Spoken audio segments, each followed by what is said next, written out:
ज्योतिबा फुले यांचा स्मृती दिवस. त्यांचा मृत्यू 11 एप्रिल 1827 मध्ये झाला.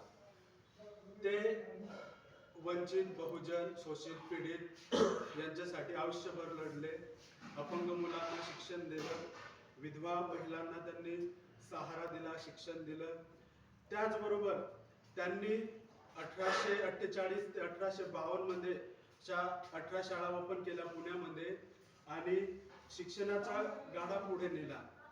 त्याचबरोबर त्यांच्या सोबतीला त्यांची पत्नी सावित्रीबाई फुले यांचा पण त्यांना सपोर्ट असल्यामुळे ते शिक्षणाचा गाडा पुढे घेऊन गेले. आज त्यांचं आपण अभिवादन करत आहोत.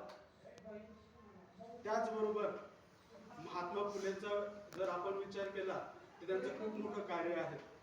कार्य असं की महिला, अपंग, त्याचबरोबर शोषित, पीडित, बहुजन, दलित, अस्पृश्य यांचं कार्य करताना म्हणजे सोशल वर्क, सामाजिक सेवा करताना त्यांना खूप मोठ्या अडचणी आल्या. उच्चवर्णीय लोकांनी त्यांना खूप त्रास दिला, पण त्यांनी कधीच हार मानली नाही. खूप मोठे महामानव ते होऊन गेले.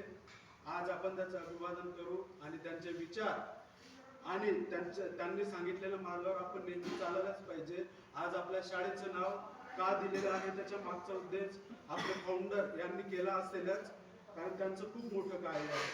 हे माझे 2 शब्द बोलून मी इथे संपतो आणि त्यांना